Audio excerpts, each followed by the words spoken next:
Welcome back.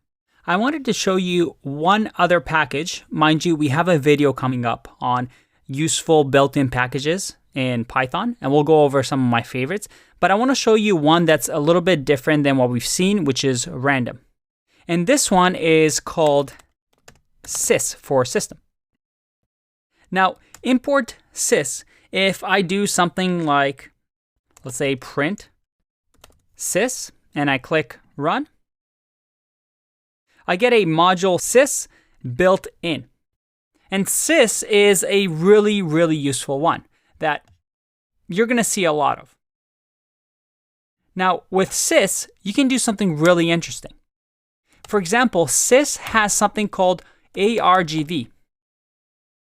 And argv gives you some interesting powers. You see, up until this point, we've just kind of ran our code inside our IDE. But what if we had a terminal here on our desktop? And by the way, see over here that we have the venv. Again, something that we'll cover, so don't worry. Now, in here, I have a 1.py file, which is completely empty. It doesn't do anything. So let's just open that up. I'm going to open it up with Sublime Text just because it'll be easy. And in here, I'll just say print hi. So this is a Python file that lives on my desktop. So I'm going to save that. And imagine here that I did Python 3 and then do 1.py. If I ran this, I get hi from my terminal because this file's on desktop and I ran the Python interpreter on this.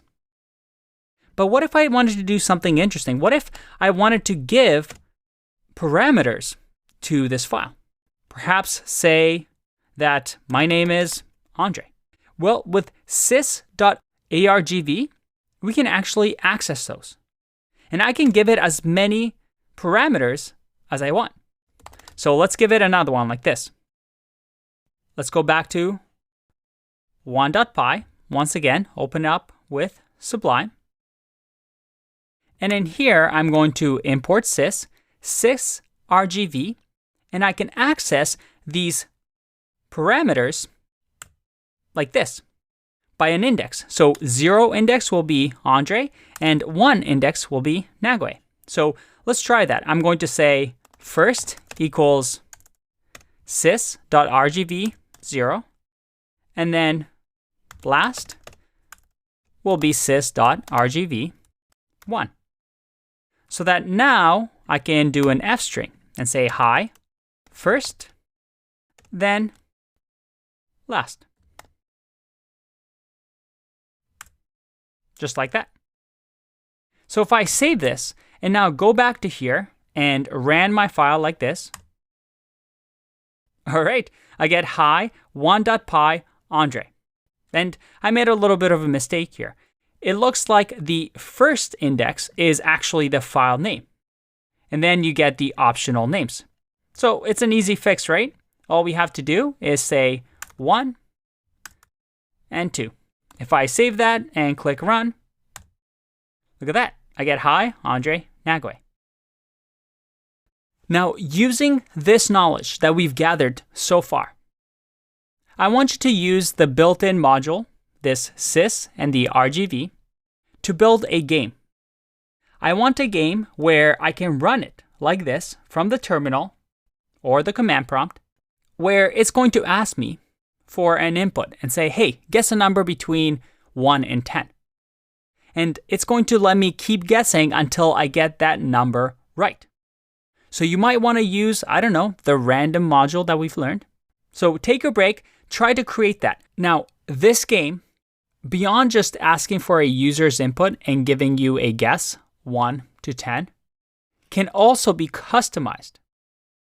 So that instead of just, let's say, running the file, I can also do something like Python 3, run the file. Let's say that this test file is going to be called randomgame.py that we're going to write. And in here, I can give it options of, let's say, 1 and 100. And this program is going to take, using sys.argv, the number from start to end. So this game is going to be really difficult because we're going to try and guess a number 1 to 100, or 1 to, let's say, 2, which makes the game really simple. So again, the goal is for you to write a program, call it randomgain.py, ask a user to guess a number, let's say between 1 and 10, get that information, try to randomly generate a number 1 to 10. The user is going to be asked, when I get prompted, hey, I want you to guess a number 1 to 10. And from there, we're going to keep guessing until I get it right, and hopefully at the end say, you're a genius. Or if I keep getting it wrong, well, it's going to keep asking me until I get it right, and maybe do a couple of validation as well to make sure that the user actually enters what we want.